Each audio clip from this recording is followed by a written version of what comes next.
hal seperti ini jangan disepelekan. Kita jangan terpaku, jangan terpancing hanya soal politik dinasti semata. Tetapi ini jauh lebih berbahaya karena ini adalah cikal bakal untuk mengarabkan atau membaalawikan Indonesia.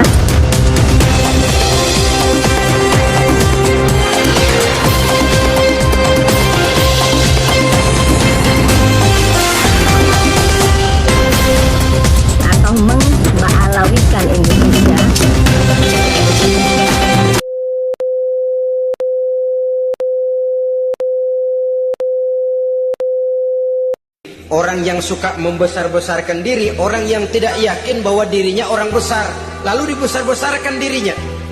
Sebenarnya itu sudah satu sikap di mana dia tidak percaya kepada diri sendiri. Dirinya sebenarnya bukan apa-apa, cuma ingin dianggap besar, lalu dibesar-besarkan. Takabur namanya.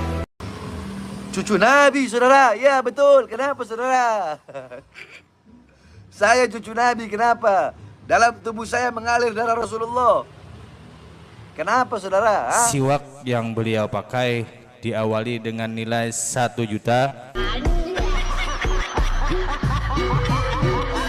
Waspada gerakan politik oknum Ba'alwi berjamaah dengan metodologi yang mereka pakai. 1. Politisasi agama, sholawat, makam, dan mayat. Yang kedua, politisasi ayat dan nasab.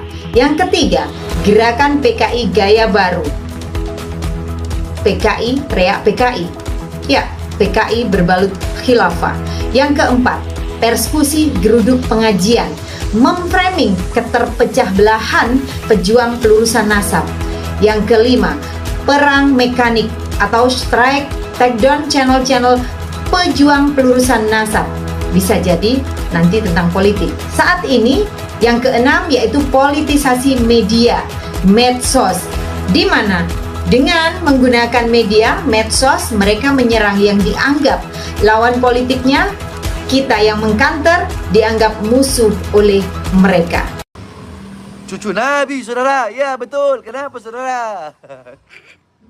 Saya cucu Nabi, kenapa? Dalam tubuh saya mengalir darah Rasulullah. Kenapa, saudara? Siwak yang beliau pakai diawali dengan nilai 1 juta. Habaib itu bukan apa-apa dan bukan siapa-siapa. Justru habaib ini adalah keturunan Yahudi yang sangat rendah di hadapan orang-orang Islam, khususnya orang-orang Nahdiyin. Inilah Musa Al-Munawar, Habib dari klan Ba'alawi, pemimpin Partai Komunis atau PKI yang ditembak mati oleh tentara karena visi misinya yang ingin menciptakan sistem komunisme ideologi yang sedang dibangun di Yaman pada waktu itu. Pada 18 September 1948, Musa melakukan pemberontakan bersama para militan PKI di Madiun. Misinya yang menginginkan terbentuknya negara khilafah lewat pemberontakan PKI Madiun langsung direspon oleh militer TNI Divisi Siliwangi tanpa butuh waktu lama langsung memberangus pemberontakan tersebut. Sial bagi Musa Al-Munawar, harus dikepung satu peleton tentara dan dihadiahi timah panas oleh TNI hingga ajal menjemputnya. Itulah kisah dari klan Ba'alawi yang jadi PKI, mulai dari DN Aidit yang tak diakui, hingga Habib Usman yang mau dijadikan pahlawan oleh Ba'alawi. Sekarang visi misinya diteruskan oleh Rizik dengan dawir-dawir palsunya. Sadarlah kalian para muhibbin.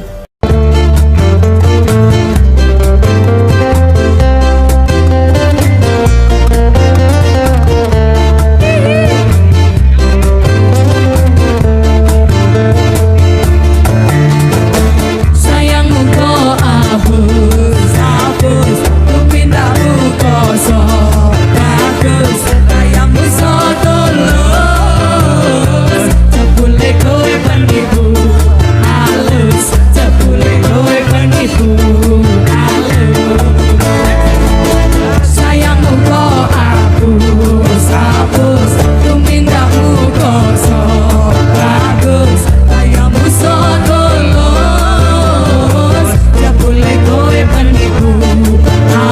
Diponegoro beserta keturunannya seolah-olah menjadi rebutan antara Ba'abud dan juga bin Yahya.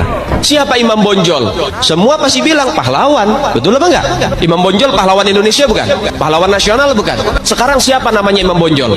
Al-Habib Muhammad Syahabuddin, beliau habaib dari kalangan bin Syahab. Imam Bonjol itu bin Syahab, masih daripada kakeknya Habib Rizik, saudara sekalian. Dari mulai Aceh, kita kenal Cuk Nyadin, seorang syarifah, Teuku Umar, seorang habib, banyak dari sana. Belum lagi sampai di Palembang, sampai di Medan, Sultan Delhi, Sultan Palembang, Sultan Badaruddin, turun lagi di Aceh, Sultan Hasanuddin, habib. Nggak ada itu, nggak bisa dilanjutkan.